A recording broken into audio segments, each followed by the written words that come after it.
안녕하세요. 경기도 일산에서 네일샵을 운영하면서 살고 있는 42세 여성입니다. 오늘 글을 쓰는 이유는 제가 겪은 기가 막힌 시집살이에 대한 사연을 들려드리기 위해서예요. 결혼을 한 여성이라면 누구나 시댁과 크고 작은 갈등을 경험하기 마련이라고 생각합니다. 그런데 제 경우는 기혼 여성들이 흔히 말하는 고부 갈등과는 차원이 다른 문제를 겪었어요. 돈 없고 가난한 집에서 태어났다는 이유만으로 저는 서러운 일을 참 많이 당했습니다. 없는 사람들끼리 모여 사는 뒷골목만 전전하면서 살았던 탓에 어렸을 때는 사람들이 전부 저희 집처럼 산다고 생각해서 가난한 걸 당연하게 여겼습니다. 하지만 사춘기가 지나고 철이 들면서 돈이 없으면 얼마나 무시당하고 사람 취급을 못 받는지 알게 되었습니다. 일용직 노동을 하는 아버지의 수입은 일정치 않아서 엄마가 식당 일을 하면서 생활비를 벌어오셨죠. 저도 그런 집안 사정을 잘 알고 있어 힘들어하고 있을 때였어요. 학교를 마치면 독서실로 가서 밤늦게까지 공부를 하곤 했죠. 제 방이 따로 없어서 공부하기 힘들어하니까 없는 형편이었지만 엄마께서 독서실을 끊어주셨어요. 평소처럼 독서실에서 공부를 마치고 엄마와 같이 집에 가려고 식당으로 갔는데 어떤 아저씨가 서빙을 하는 엄마의 손을 잡고 억지로 자기 옆에 앉히려고 하더라고요.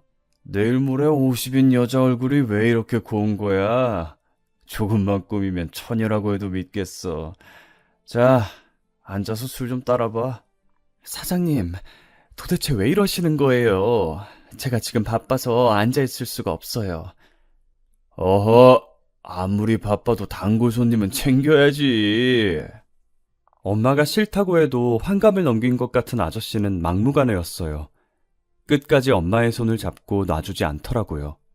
식당 여주인도 보고만 있는 게 손님 시중을 들어주라고 눈치를 보내는 것 같았어요. 엄마가 하는 수 없이 술을 따라주었는데 아저씨는 노골적으로 엄마를 바라봤습니다. 어, 어딜 보시는 거예요? 이러지 마세요. 수치와 모욕감을 느낀 엄마가 바로 자리에서 일어서자 아저씨가 화를 내면서 상을 엎어버렸어요. 야, 누가 연애를 하자고 했어? 말동무나 해달라는데 왜 이렇게 비싸게 굴어? 에이, 술맛 다 떨어졌네. 아저씨는 기분을 잡쳤다면서 계산도 하지 않고 나가버렸어요. 돈을 못 받은 게 분했는지 여주인이 엄마를 불러서 몰아세우더라고요. 이런 일 하다 보면 단골 손님들 비위도 맞춰줘야지. 뭐가 잘났다고 손님한테 대들어. 이따위로 할 거면 나오지 마. 너 때문에 손님 더 떨어지면 어쩌라고 그래? 여주인이 거세게 몰아붙이자 엄마는 그저 죄송하다고 사과를 할 뿐이었어요. 저는 식당 밖에서 모든 걸 지켜보고 있을 수밖에 없었답니다. 이게 다 나 때문이구나. 날 키우느라 내가 대학 가겠다고 공부하느라 엄마가 저 고생을 하는구나 싶더라고요. 그래서 저는 그날 대학 진학을 포기했어요. 하루라도 빨리 돈을 벌어서 지긋지긋한 가난에서 탈출하는 게 제 인생의 목표였죠. 졸업을 하고 일자리를 찾아 동분서주 뛰어다녔지만 고졸의 사회 경험도 없는 초년생을 받아주는 회사는 없었어요. 다행히 그때 제 사정을 딱하게 여긴 담임 선생님께서 도움을 주셨죠. 고3 담임을 맡으셨을 때 제 집안 고민을 들어주면서 가끔씩 맛있는 것도 사주시고 응원해주신 분이라서 졸업 후 스승의 날에 찾아갔을 때였어요. 모교로 가서 선생님을 뵙자마자 제 취직 걱정을 해주시더라고요. 스승의 날이라고 와준 거야? 취직하느라 여유도 없을 텐데 무슨 시간을 다 내줬어. 안 그래도 취직하기가 힘들어서 포기하려고요. 일단 알바 먼저 해보려고 알아보고 있어요. 아, 그러니 요즘 경기가 안 좋아서 좋은 일자리 찾는 게 쉽지가 않더라. 제가 시무룩하게 고개만 끄덕이고 있으니까 선생님께서 잠시 생각하시더니 제 일자리를 알아봐 주시겠다고 하더라고요. 내 지인의 지인이 사업을 하고 있는데 사무일을 맡아줄 경리가 필요하다고 하더라. 내가 한번 알아봐 줄게. 정말요? 말이라도 감사해요. 저를 생각하는 선생님의 배려는 고마웠지만 크게 기대하지 않았어요. 그런데 며칠 후에 선생님께서 그 회사로 가서 사장을 만나보라고 하시더라고요. 기쁜 마음으로 사장님을 보러 갔는데 생각보다 면접 자리가 편안하더라고요. 사장님께서 저를 보더니 예쁘다, 야무질 것 같다, 귀엽다는 칭찬을 해주셨어요. 무섭고 딱딱한 분위기일 것 같아서 전날에 잠도 잘 못 잤는데 괜히 긴장했다는 생각이 들었어요. 정수미, 네가 수미구나. 앞으로 같이 일할 사람이니 말 놔도 되겠지? 네, 그럼요. 저를 본 사장은 대뜸 말을 놓겠다고 한 게 좀 그랬지만 어른이니 그러려니 했어요. 사장님께서는 선생님을 통해서 저에 대해서 모두 들었다고 하시더라고요. 봐서 알겠지만 작은 무역회사야. 일은 크게 힘들지 않을 거야. 문제가 생기면 나하고 상의하면 돼. 내일부터 나와. 네? 이렇게 바로요? 왜? 다른 직장 구했어? 아니요, 그건 아닌데. 그럼 내일부터 출근하면 되겠네. 사무실 주소는 문자로 보내줄게. 지금 생각해도 참 이상한 게 몇 마디 물어보지도 않고 출근을 하라고 했거든요. 그런데 저는 첫 직장이라 세상 물정 모르고 시작을 했던 것 같아요. 다음 날부터 사장님이 알려주신 주소로 출근했는데요. 지금 생각해도 정말 기억하고 싶지 않네요. 사장님께서는 절 딸처럼 생각하신다면서 계속해서 저에게 추근덕댔어요. 간단한 복사와 팩스 보내는 법을 알려주신다더니 제 손을 만지려고 애쓰더라고요. 너무 무서워서 하지 말라고 소리치고 싶었지만 입이 떨어지지 않더라고요. 내일은 절대 출근하지 않으리라 생각하면서 퇴근하는 시간만 기다렸어요. 그런데 사장님께서 퇴근 시간까지 절 붙잡고 안 놔주셔서 깜짝 놀랐어요. 지금 어디 가려고? 내가 데려다 줄게. 아니다. 퇴근하고 뭐해? 같이 저녁 먹고 가라. 집에 가야 해요. 이거 놔주세요. 내가 뭘 했다고 그래. 손만 살짝 스쳤구먼. 피하기만 하고. 내가 그렇게 더러워? 아니요. 그게 아니라. 울긴 왜 울어? 내가 뭘 했다고? 나는 딸같이 챙겨주려고 그랬던 거야. 어디 가서 나 때문에 울었다고 하기만 해봐. 제가 눈물을 흘리니까 사장님도 선생님이 생각나는지 절 놔주시더라고요. 면접 때부터 이상하다고 생각했었는데 출근을 한 게 참 바보 같았죠. 지금은 안 그러지만 그때는 너무 어렸고 세상 물정 몰랐어요. 지금 저에게 그런 일이 일어났다면 통쾌하게 한 방 먹여줬을 텐데 말이죠. 당하고만 있던 게 얼마나 분했는지 가끔 그 사장의 얼굴이 아른거려서 속이 부글부글 끓는답니다. 퇴근한다며? 얼른 가! 선생님한테 이르면 너 오늘 일한 거 돈이고 뭐고 없다. 이 바닥에서 일 못하게 할 거니까 그렇게 알고 있어. 사장도 제가 서럽게 우니까 다시 안 올 거라고 생각했나 봐요. 담배를 뻑뻑 피면서 제가 가는 모습을 지켜보고 있더라고요. 그날 집으로 가는데 어찌나 서럽던지 회사가 다 이런 곳인가 싶었어요. 제가 1시간 떨어진 집에 도착하니 선생님께서 전화를 주셨어요. 이게 대체 무슨 일이야? 일하다가 갑자기 뛰쳐나갔다며? 선생님께서 무척이나 당황하시면서 제게 무슨 일이 있었냐고 물으셨어요. 근데 사장의 얼굴과 사장이 내게 했던 말들이 머릿속에서 떠나지를 않아 한마디도 못했어요. 제가 바보 머저리였죠. 그때 속 시원하게 그 변태가 한 짓을 고발해서 망신을 주는 거였는데 말이죠. 지금의 저라면 뭐? 제가 일하다가 뛰쳐나가요? 마음 같아서는 그 대머리 이마를 신명나게 때리고 싶었는데 참았어요. 날 딸이라고 생각한다고 해놓고 아주 지 마누라 마냥 만지더라고요. 선생님은 어떻게 그런 놈을 소개시켜 주실 수 있으세요? 라고 소리쳤을 거예요. 하지만 그 당시에는 손을 만지거나 허리를 감싸는 것뿐이라서 이걸 말해봤자 소용이 있나 싶더라고요. 무슨 일이 있었던 건 아닌데 일이 잘 안 맞아서 힘들어서 그랬어요. 그래서 이렇게 말해버리고 말았어요. 선생님은 할 말을 잃으셨는지 한숨을 쉬면서 저보고 쉬라는 말만 하시더라고요. 그 뒤로 담임쌤과 연락도 끊겼어요. 정말 힘든 시기였죠. 사람 만나기가 힘들었고 특히 그 사장과 비슷한 연령대의 남자를 만나면 머릿속이 새까매지는 기분이 들었어요. 취직을 하려고 면접을 보러 가면 항상 사장 또래가 저를 맞이하니 면접을 잘 볼 수 있을 리가요. 회사에 가서 또 부당한 짓을 견디고 있어야 한다는 생각에 사장님이나 대표님의 질문을 해도 한마디도 하지 못했어요. 그래서 바로 취업을 하지 못했답니다. 혼자서 할 수 있는 일이 뭐가 있을까 생각했는데 매일 가던 편의점이 생각나더라고요. 그곳에서는 사장 또래가 안 보였고 30대 정도 되어 보이는 남자가 늘 카운터를 보고 있었거든요. 그래서 급한 대로 편의점에서 알바를 시작했어요. 편의점 사장님은 31살의 젊은 남자였어요. 사장님은 남자치고는 말이 많은 편이어서 수다스럽다는 느낌이 들 정도였어요. 사장님과 같이 일할 때 힘든 점이 한 가지 있었어요. 그가 재미없는 농담을 해도 웃어줘야 한다는 겁니다. 수미야, 내가 재밌는 얘기 해줄까? 사장님은 정말 재미있는 이야기라고 했지만 제가 이미 알고 있는 것이었죠. 하지만 저는 사장님의 말에 맞장구를 쳐줘야 했어요. 네, 사장님, 너무 웃겨요. 진짜 재미있으세요. 만약 그렇지 않으면 사장님은 삐쳐서 토라져 버렸거든요. 그건 말고 어려운 건 없었어요.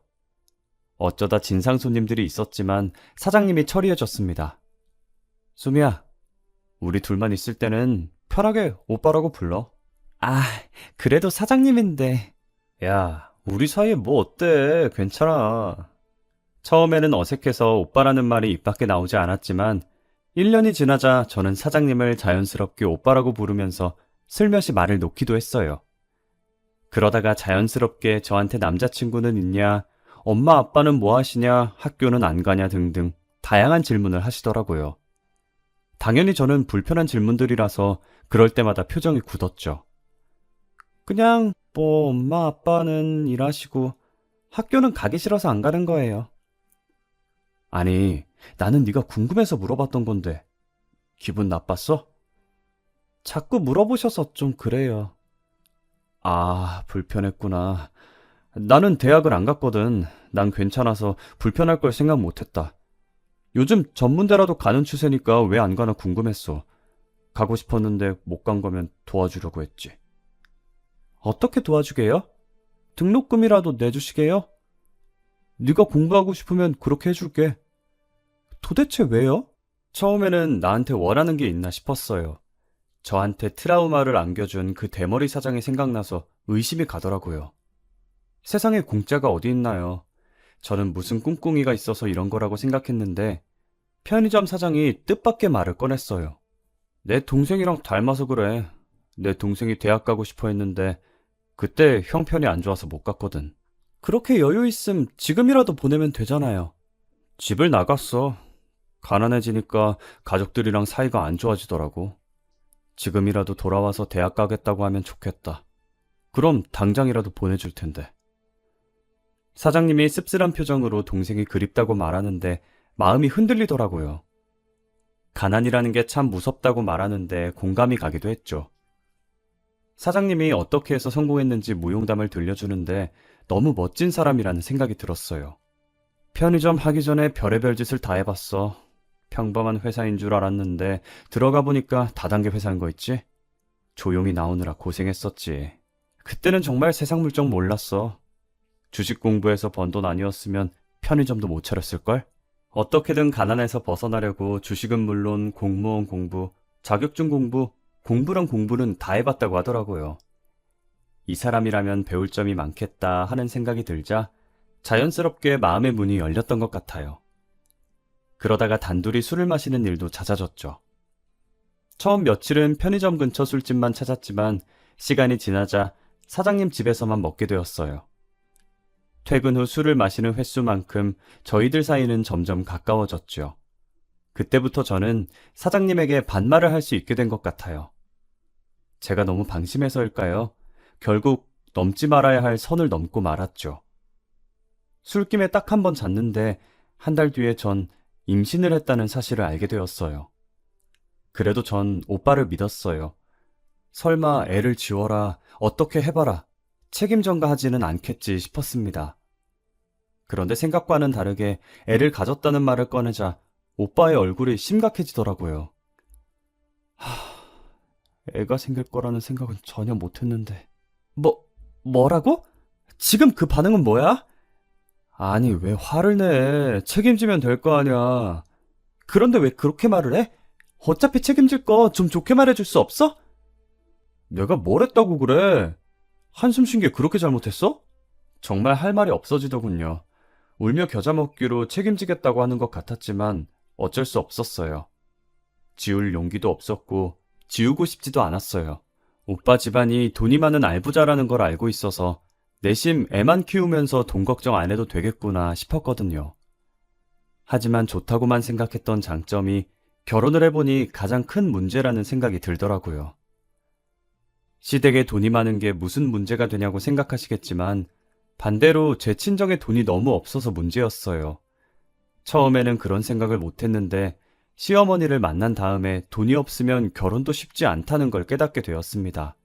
저희 집안의 가난이 얼마나 컸는지 시어머니께서 제가 고졸에 혼전 임신을 했다는 것조차 신경 쓰지 않으셨어요. 오직 돈 문제를 걸고 넘어지시더라고요. 네, 내가 우리 아들한테 들은 게 있는데 아버지는 노가다하고 엄마는 식당에서 서빙을 하고 있다고? 네, 어머님, 맞아요. 집도 없이 월세방에서 지내고 있는 것도? 네, 맞아요. 제가 기가 죽어서 기어가는 목소리로 말하니까 시어머니는 기가 막힌 표정을 지으셨어요. 그런데 편의점 알바를 하고 있어? 나이도 젊은 게 어디 취직도 안 하고? 하고 싶은데 사정이 있어서. 사정은 무슨 사정? 집안이 그 꼴이면 제대로 된 직장을 갈 생각을 해야지. 편의점 알바로 하루 벌어서 하루 먹고 살 생각하면서 어떻게 딸을 시집 보낼 생각을 하니? 너도 그렇고 네 부모는 염치라고는 없는 거니? 시어머니는 첫 대면인데도 대놓고 모욕적인 말을 퍼부으셨어요. 그런데 또 맞는 말이라 할 말이 없더라고요. 그래놓고 우리 아들을 꼬셔? 임신도 네가 하고 싶어서 한 거지? 우리 아들이 돈 있어 보이니까? 그런 거 아니에요. 긴 말 할 거 없어. 난 이 결혼 반대야. 없어도 이렇게 없는 집안하고 사돈 맺었다가는 우리 집안까지 거덜나고 말 거야. 엄마, 그게 무슨 소리야? 요즘 세상에 돈으로 결혼하는 사람이 어딨어? 그리고 애를 가졌는데 그냥 두면 어쩌라고. 이 녀석이 뭘 잘했다고 큰 소리야. 애 때문에 저런 거지 발사계 같은 것한테 발목 잡혀서 평생을 살겠다는 거니? 시어머니는 단호하게 나오니까 잠자코 보고만 있던 아주버님까지 나오시더라고요. 엄마, 엎질러진 물이야. 진호가 성급했던 건 맞지만 재수 씨를 미혼모로 만들 수는 없잖아. 그러면서 이 동네에서 나고 자랐는데 소문이라도 나면 어쩌냐고 귓속말을 하는 거 있죠. 아주버님이 편의점도 이제 자리 잡아서 장사가 잘 되고 있다고 다 들리게 속닥거리시더라고요.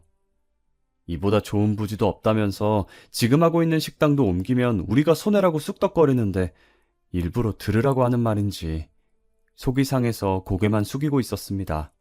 그러니까 시어머니께서 탐탁지 않은 얼굴로 저를 부르시더라고요. 나는 며느리가 집안에서 놀고 먹는 꼴은 못 본다. 결혼하면 내 식당에 나와서 일하거라. 식당이요? 그래, 우리 집안이 잘 사는 건 알고 있고 내가 땡땡 식당 운영하고 있는 거는 모르고 있었나 보지? 시어머니가 비꼬는 말을 들으니 정신이 번쩍 뜨이더라고요. 땡땡 식당은 동네에서 맛집으로 유명한 큰 식당이었어요.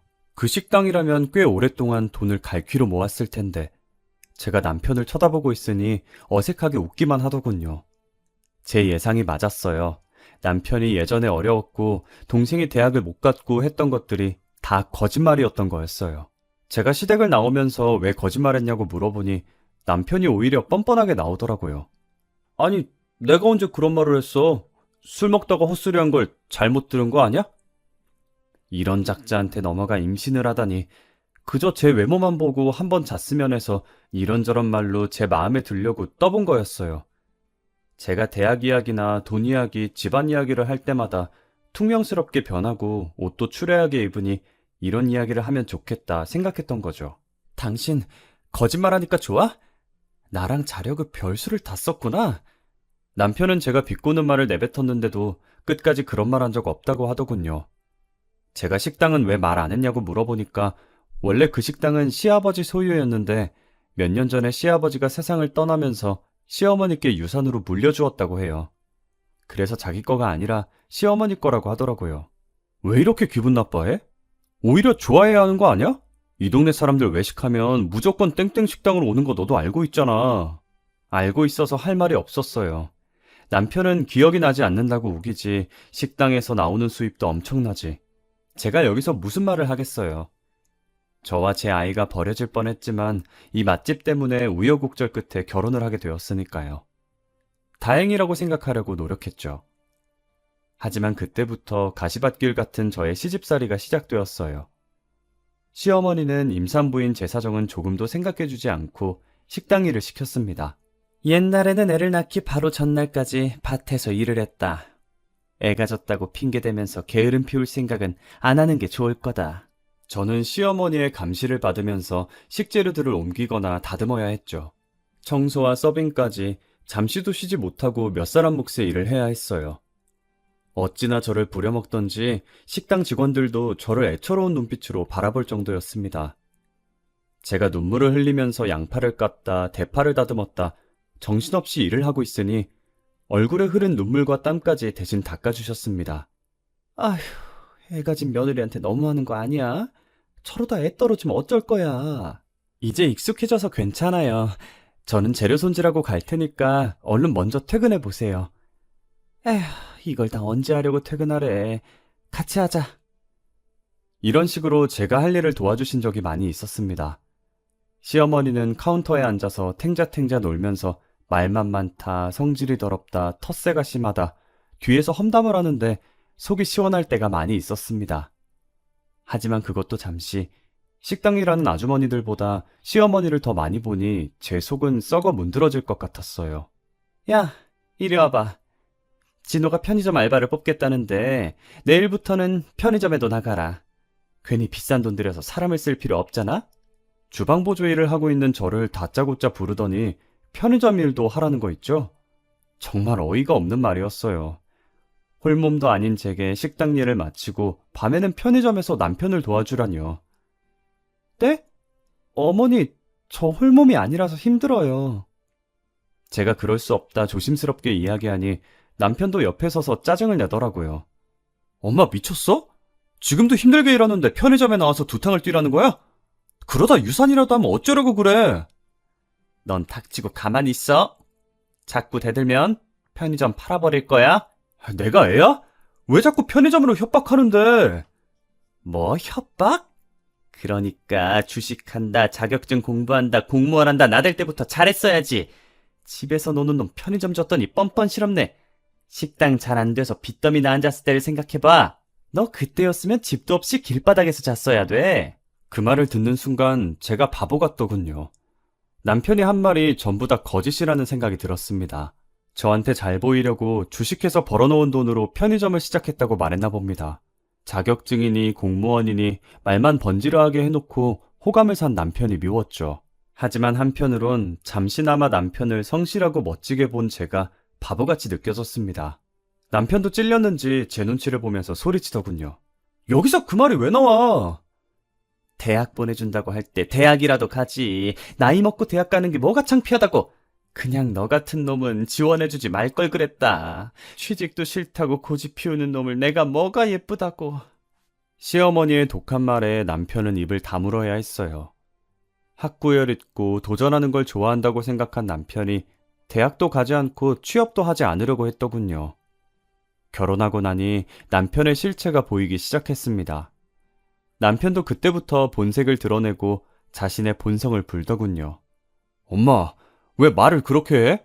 집에 돈도 많은데 집안에 한 명쯤은 먹고 놀아도 되잖아. 그러니까 수미한테도 일 시키지 마. 내가 어떻게든 편의점으로 먹여 살릴게. 뭐? 돈 많은 집안 믿고 2년 넘게 백수로 지내겠다고 뻐긴 놈을 무슨 수로 믿어? 시어머니가 남편 등짝을 짝 한 번 때리면서 그렇게 원하던 사장님 소리 듣더니 미친 거냐고 소리치시더군요. 그러면서 그 편의점이 어떻게 네 거냐, 내 명의로 되어 있으니 내 거라고 말씀하시더라고요. 남편이 시어머니께 꼼짝을 못하는 이유가 뻔히 보였죠. 저도 이 집안에 사는 이상 시어머니께 꼼짝도 못할 것 같아 시어머니의 말을 어쩔 수 없이 따랐습니다. 식당 일을 끝내고 바로 편의점 일을 하러 갔죠. 남편이 편의점 문을 열고 들어온 저를 보자마자 창고 쪽으로 손짓하더라고요. 여보, 힘들지? 당신은 창고에서 쉬고 있어. 내가 알아서 할 테니까. 고마워. 그런데 어머니께서 알지 않으실까? 아냐, 절대 몰라. 내가 오면 나오라고 말할 테니까 걱정하지 마. 이렇게 남편이 저를 배려해서 창고에 누울 곳을 만들고 쉬도록 해주었는데 그것도 시어머니께 들키고 말았습니다. 시어머니는 편의점에 설치된 CCTV를 통해서 제가 뭘 하는지 다 보고 있었던 거예요. 업자를 통해서 편의점 CCTV를 휴대폰으로 볼 수 있는 앱을 휴대폰에 깔아놓고 저를 감시했던 겁니다. 그래서 다짜고짜 전화를 하시더니 저에게 소리를 고래고래 지르시더라고요. 일을 하라고 했더니 나를 속이고 잠만 퍼질러 자면서 남편을 부려먹어? 한 번만 더 나를 속이려고 들면 당장 이혼시킬 테니까 그렇게 하라! 하루에 서너 시간밖에 못 자고 하루 종일 일을 하다 보니 결국 우려했던 일이 벌어지고 말았어요. 식당에서 일을 하던 저는 갑자기 쓰러지고 말았죠. 주말이라 정신없이 바빠서 발바닥에 땀이 나도록 서빙을 하고 있었는데 갑자기 하늘이 노랗게 보이더니 정신이 아득해지고 말았습니다. 음식을 실은 카트를 밀고 가다가 우당탕 소리를 내며 넘어져 버렸죠. 병원에서 눈을 뜨자마자 의사가 저를 보더니 빈혈이 심각하다고 했습니다. 왜 이렇게 무리하셨어요? 이제 막 7개월을 넘겼으니 지금부터가 고비예요. 철분 보조제 꾸준히 먹고 무리하지 말고 쉬셔야 합니다. 하루 정도 입원하라는 말까지 듣자 이제 쉴 수 있겠다는 생각이 들더군요. 하루라도 푹 잘 수 있는 게 어디인가 싶었는데 다행히 곁에 있던 남편과 아주버님이 합세해서 시어머니께 더 이상 일을 시키지 말라고 설득해 주셨어요. 엄마, 이러다 정말 큰일 나겠어. 재수 씨는 엄마 손자를 낳을 사람이야. 해산할 때까지만 쉬게 해줘. 남편의 말은 듣지도 않던 시어머니가 아주버님이 부탁을 하자 제가 일을 쉬도록 허락해 주었어요. 공부에는 취미가 없었던 남편과는 달리 아주버님은 우등생이었고 대학 졸업 후에 유명 대기업의 기획실에서 일하는 장래가 촉망되는 엘리트였어요. 그러니 시어머니는 은근히 남편과 아주버님을 비교하면서 차별을 하곤 했죠. 그날 이후로 처음으로 푹 쉬게 되었어요. 하지만 마음까지 편하지는 않았습니다. 결혼 후 분가를 하지 않고 시댁에서 살았기 때문에 시어머니가 식당에서 돌아오면 눈치를 봐야 했습니다. 청소며 빨래 같은 집안일은 전부 제 몫이었죠.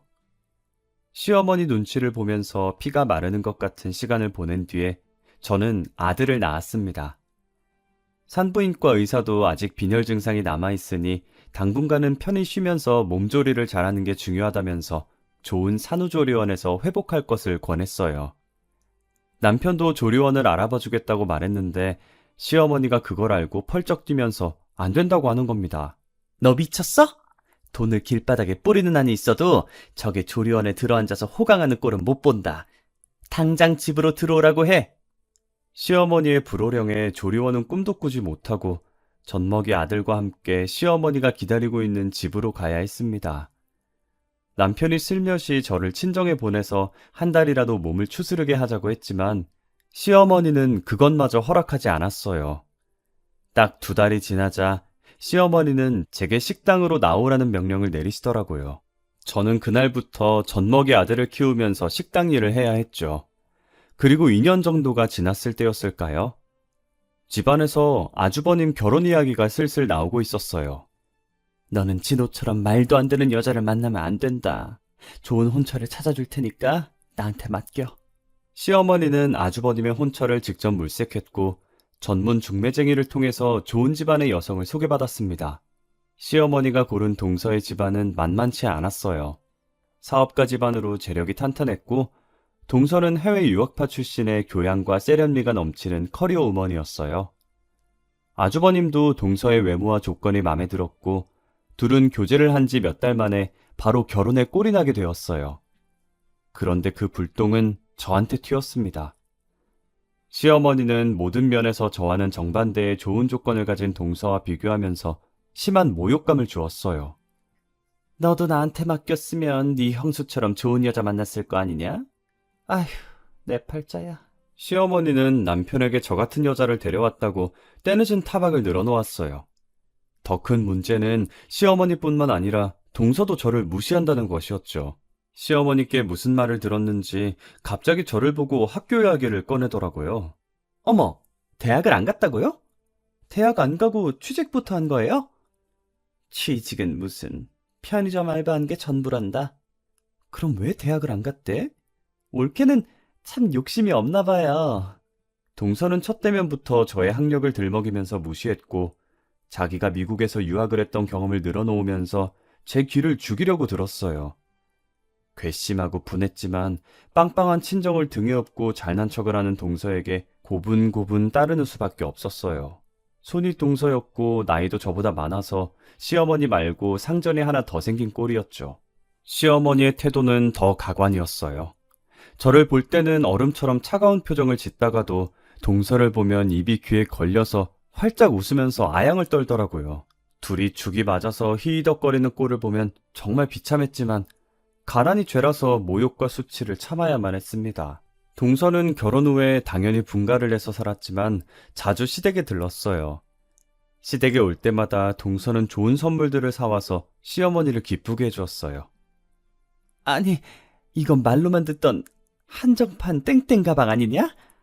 세상에 돈 주고도 못 산다는 걸 어떻게 구했니? 국내에서는 당연히 못 사죠. 파리에 있는 친구한테 부탁해서 어렵게 구했어요. 마음에 드세요? 마음에 들다마다지. 고맙구나. 며느리라고 하나 더 있는 건 지금껏 시애미한테 선물이라고는 할 줄 모르는데 내 생각해주는 사람은 너밖에 없구나. 둘은 만나기만 하면 저를 무시하게 바빴어요. 동서가 임신을 하게 되자 시어머니의 차별은 극에 달했습니다. 이제부터 절대 무리하지 말고 푹 쉬면서 몸조리하거라. 애 낳고 나면 호텔 같은 조리원을 예약해놨으니까 거기서 지내면 될 거야. 어머님, 정말 감사해요. 첫째는 어머니가 원하시는 아들 낳았으면 좋겠네요. 아니다. 요즘 세상에 딸이면 어떠냐? 넌 아무 걱정하지 말고 건강하게 애를 낳을 생각만 해. 아무리 제가 내세울 것 없다고 해도 며느리인데 대우하는 게 이렇게 다를 수가 있는지 기가 막히고 억울하기만 했어요. 동서는 출산을 했는데 아쉽게도 딸이었어요. 하지만 시어머니는 그저 좋아라 하면서 웃기만 하셨죠. 제가 아들을 낳았어도 쳐다보지도 않던 것하고는 딴판이었어요.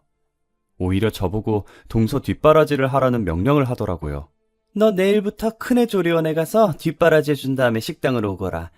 오후에 늦게 나와도 되니까 큰애 잘 보살피도록 해. 시어머니는 저를 동서의 전속 몸종으로 임명해버렸어요. 선심 쓰는 것처럼 오후 늦게 식당에 나오라고 했지만 식당 저녁 장사는 4시 넘어서 준비를 시작하니 제게는 마찬가지였어요. 시어머니 명령이니 저는 별수 없이 동서의 산후수발을 들기 위해 조리원으로 갔습니다. 그곳은 조리원이라기보다는 특급 호텔같이 최고급 시설들이 갖춰져 있었어요. 야, 물 좀 줘. 그리고 애 젖병 좀 물려줘. 평소에도 저를 함부로 대했지만 출산 후에 약간의 우울증 증상이 생긴 동서는 저를 더 거칠게 대했어요. 손가락 하나 까딱하지 않고 자기 애를 돌보는 일까지 제게 맡기더라고요. 어쩌다 제가 애를 울리기라도 하면 벼락같이 호통을 쳤어요. 야, 애를 왜 울려? 바보 같은 게 꼴값을 떨고 있네.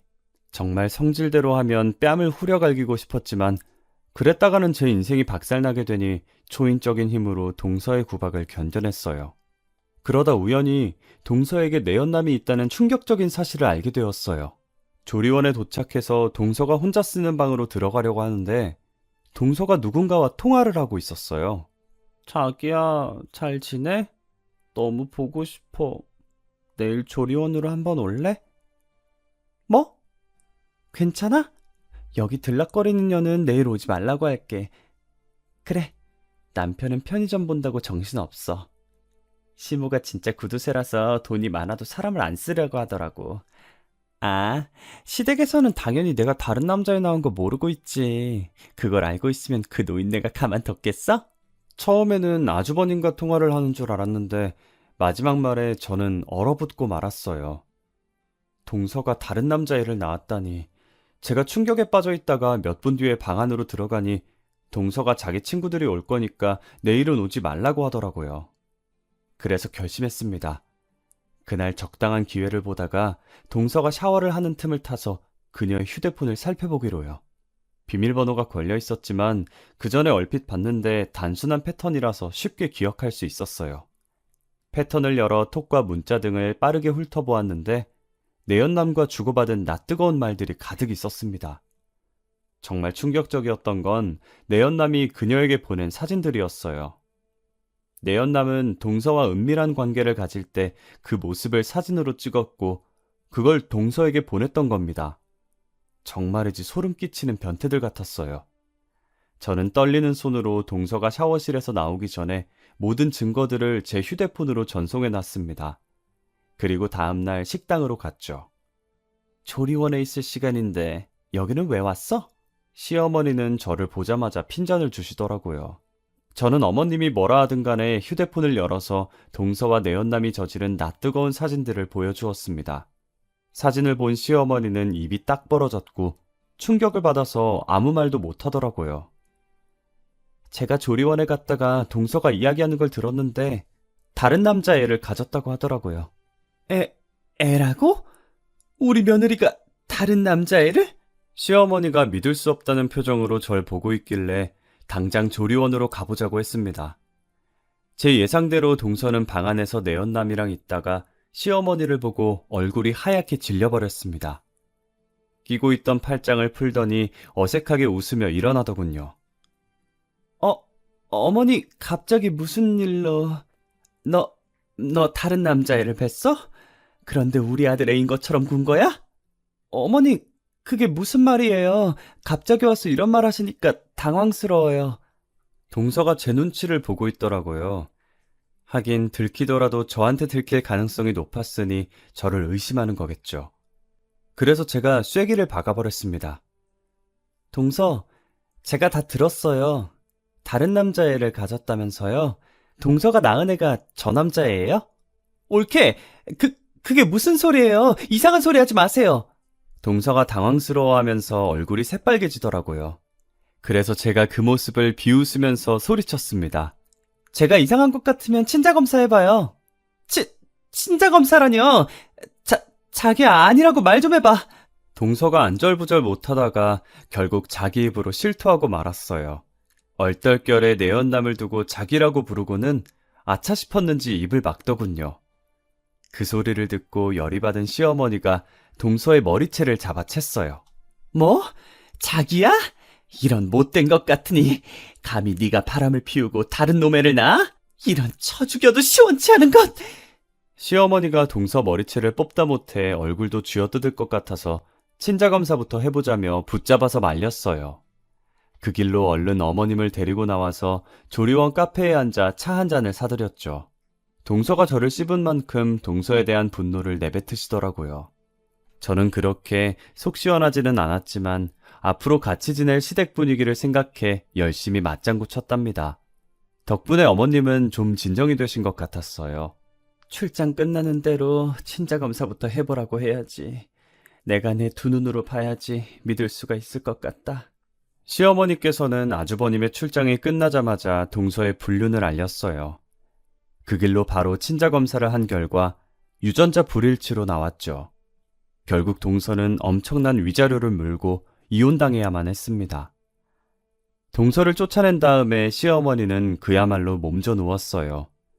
엘리트 아들이 이혼남이 되었다는 사실에 믿었던 며느리에게 배신당했다는 생각에 큰 충격을 받은 것 같았어요. 며칠을 알아 누워있는 걸 제가 간호하고 있으니 어머님께서 갑자기 미안하다는 말을 꺼내시더라고요. 그래도 너밖에 없다. 너같이 묵묵히 내 말 들어주는 건 너밖에 없어. 갑자기 왜 이러시는 거예요? 갑자기라니 네가 고마워서 이러는 건데. 저한테 사과하고 고맙다고 하고 어머님 그런 분 아니시잖아요. 내가 뭘 했다고 그러니? 쥐뿔도 없는 애 데려다가 식당일 가르쳐줘, 편의점일 가르쳐줘, 먹여주고 재워주고 다 했구먼. 시모가 온 힘을 다해 잠긴 목소리로 소리치는데 눈앞이 아득해지더군요. 제가 왜 이런 사람을 간호하고 있었는지 제 자신이 한심하게 느껴졌어요. 가난하고 처량한 현실 앞에서 굽실거리는 게 익숙해졌는지 자연스럽게 못살게 구는 시모 수발을 들고 있는 꼴이란. 저도 모르게 이혼 이야기가 불쑥 튀어나오더라고요. 어머니, 저 이혼할래요. 그동안 저를 구박하고 무시하면서 몸종처럼 부려먹은 것에 대해서 정신적인 위자료와 재산 분할을 청구할 거예요. 뭐? 너 제정신이냐? 네, 아주 정상이에요. 몇 년 동안 짐승 같은 취급을 받으면서 죽도록 일을 했어요. 이젠 그렇게 살고 싶지 않아요. 당당하게 제 몫을 찾으려고 해요. 이것이 아주 미쳤구나. 그래, 소송을 하든 뭘 하든 마음대로 해. 시애미가 며느리한테 일을 시키는 건 당연한 일인데 돈을 내놓으라고? 무슨 말 같지도 않은 헛소리를 짓거리는 게야? 그럼 헛소리라고 생각하세요. 어머님도 미친 사람이랑 살기 싫을 테니까 제가 나가서 살게요. 그 길로 단촐하게 짐을 싸서 나갔던 것 같아요. 돈 한 푼 없어서 찜질방에서 살거나 PC방에서 뜬 눈을 지샜지만 시댁에서 살 때보다 마음 편했어요. 시댁을 나온 뒤로 일도 술술 풀리더라고요. 시어머니는 재산 분할은 어림도 없다고 버텼지만 법원에서는 제 손을 들어주었죠. 결혼 후 아들을 키우면서 하루도 쉬지 않고 시어머니의 식당 일을 했던 것과 그동안 당한 인격적인 모욕에 대한 정신적인 보상을 받게 되었습니다. 이제 혼자서 아들을 키워야 해서 뭘 할까 고민하다가 받은 위자료로 평소에 관심이 있던 네일 아트를 배우게 되었습니다. 그리고 2년이 흘러 네일샵까지 차리게 되었네요. 3년이 지난 지금은 고정 고객들이 꾸준히 늘어서 저와 아들이 먹고 사는데 큰 지장은 없답니다. 제가 한많은 시집살이를 정리한 뒤에 느낀 건 며느리는 절대로 죄인이 아니라는 거예요. 여러분들 중에서도 시어머니나 시댁 식구들과 불편한 관계 때문에 고민을 하시는 분들이 있을 거라고 생각해요. 그렇다면 저처럼 당당하게 나서서 자신의 권리를 찾아야 한다고 생각합니다. 나의 고통을 덜어주고 해방시켜줄 사람은 나밖에 없다는 사실을 말씀드리고 싶어요. 여러분의 가정에 행복한 웃음이 넘치기를 기원하면서 글을 마치겠습니다.